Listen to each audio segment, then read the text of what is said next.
दोस्तों, आज की इस वीडियो में हम बात करने वाले हैं लेथ मशीन के बारे में, जिसमें हम देखेंगे लेथ मशीन के विभिन्न पार्ट्स और उनके उपयोग। तो चलिए शुरू करते हैं आज की हमारी वीडियो। दोस्तों, लेथ एक ऐसी मशीन है जिसके स्पिंडल अक्ष पर किसी जॉब को घुमाया जाता है। कटिंग टूल रेखीय गति करते हुए जॉब पर कटिंग प्रक्रिया करते हैं।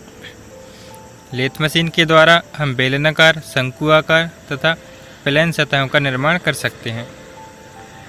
इस तरीके से लेथ मशीन होती है हमारी। लेथ मशीन के प्रकार देख लेते हैं। पहला है स्पीड लेथ, दूसरा है सेंटर लेथ, तीसरा है उत्पादन लेथ, चौथा है विशेष प्रयोजन लेथ। दोस्तों, लेथ मशीन के प्रकार के बारे में हम अगली वीडियो में विस्तार से जानेंगे। फिलहाल हम अभी लेथ मशीन के पार्ट्स के बारे में जानते हैं। लेथ मशीन का पार्ट होता है लेग। लेथ मशीन में लेग कास्ट आयरन के बने होते हैं, जिस पर पूरा भार होता है। यह कास्ट आयरन के बने होते हैं। लेथ मशीन के लेग पर बेड को कस दिया जाता है। अगला भाग है लेथ बेड। यह कास्ट आयरन का बना होता है। मशीन की एक्यूरेसी उसके बेड की यथार्थता पर ही निर्भर करती है। इसका कार्य ऑपरेटिंग इकाई को चलने के लिए सरकने का पथ उपलब्ध कराना होता है। जो पूरा का पूरा लेथ मशीन का भार होता है वह लेथ बेड पर ही होता है, इसलिए इसे कास्ट आयरन का बनाया जाता है।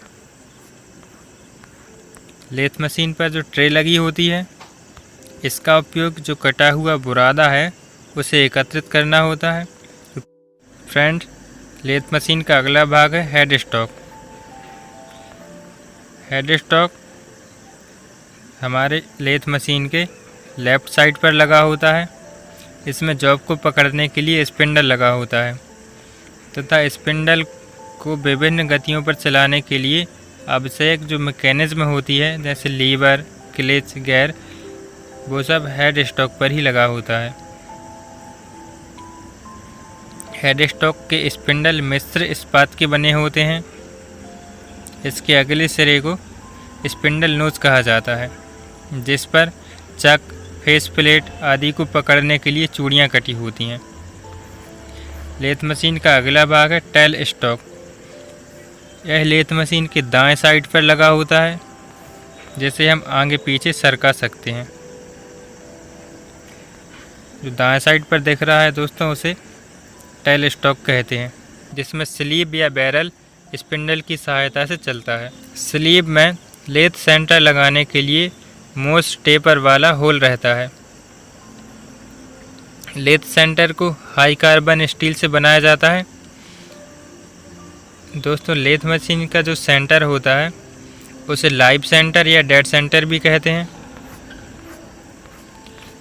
लेथ मशीन के सेंटर पर 60 डिग्री का कोण रखा जाता है, जिसे कभी कभी 75 डिग्री या 90 डिग्री आवश्यकता के अनुसार बढ़ाया या घटाया जा सकता है।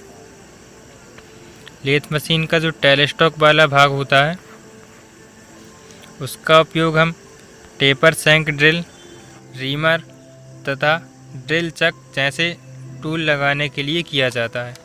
लेथ मशीन का अगला जो मुख्य भाग होता है वह होता है कैरेज।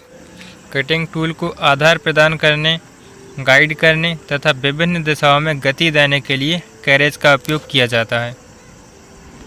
जो सामने का जो बीच वाला पोर्शन दिख रहा है, इसे पूरे के पूरे भाग को कैरेज कहा जाता है।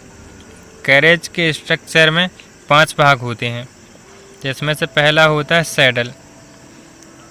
जो कैरेज पर सैडल लगा होता है, उसी के सहायता से पूरा का पूरा कैरेज है वह लेथ के बेड पर आगे पीछे सरक सकता है। कैरेज पर क्रॉस स्लाइड लगा होता है। इसके ऊपर कंपाउंड रेस्ट तथा टूल पोस्ट फिट किया जाता है।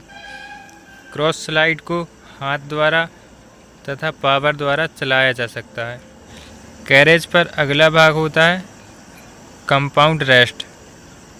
जो भाग दिख रहा है इसे कंपाउंड रेस्ट कहते हैं,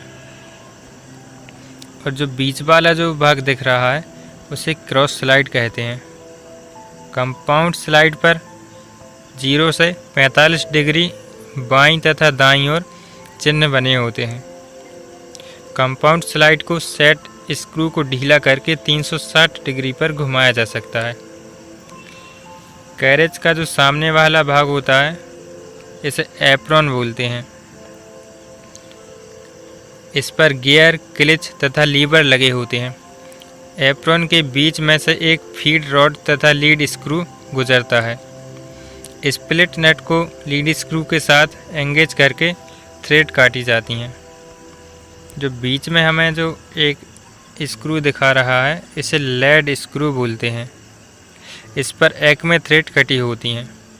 लेथ मशीन का जो टूल पकड़ने वाला भाग होता है उसे टूल पोस्ट कहते हैं। यह कंपाउंड रेस्ट के ऊपर का भाग होता है। टूल पोस्ट मुख्यतः 4 प्रकार के होते हैं: सिंगल वे टूल पोस्ट, 4 वे tool post, quick change tool post और British type tool post. Lathe machine पर कार्यखंड को पकड़ने के लिए हम साधारणतः चक का प्रयोग करते हैं। यह कास्ट आयरन के बने होते हैं। चक के जौ को हाई कार्बन स्टील से बनाया जाता है। जौ को खोलने के लिए तथा कसने के लिए चक्की का प्रयोग किया जाता है। 3 जौ चक को सेल्फ सेंटर चक भी कहते हैं। इसमें स्पाइरल थ्रेड कटी होती हैं। भारी कार्यखंड को पकड़ने के लिए हम 4 जा चक का प्रयोग करते हैं और 4 जा चक में स्क्वायर थ्रेड कटी होती हैं। कार्यखंड को पकड़ने के लिए हम फेस प्लेट का भी उपयोग करते हैं। यह कास्ट आयरन की बनी प्लेट होती है। इसके फेस पर जॉब को पकड़ने के लिए आयताकार तथा टी आकार के खांचे होते हैं। लंबे कार्यखंड पर टर्निंग क्रिया करने के लिए स्टडी रेस्ट का सहारा लेते हैं ताकि जॉब मुड़े ना। दोस्तों, इस तरीके से हमारी वीडियो कंप्लीट होती है। अगर आपको कोई डाउट है तो कमेंट में लिखें। वीडियो पसंद आए तो चैनल को सब्सक्राइब ज़रूर करें। आपका बहुमूल्य समय देने के लिए बहुत बहुत धन्यवाद।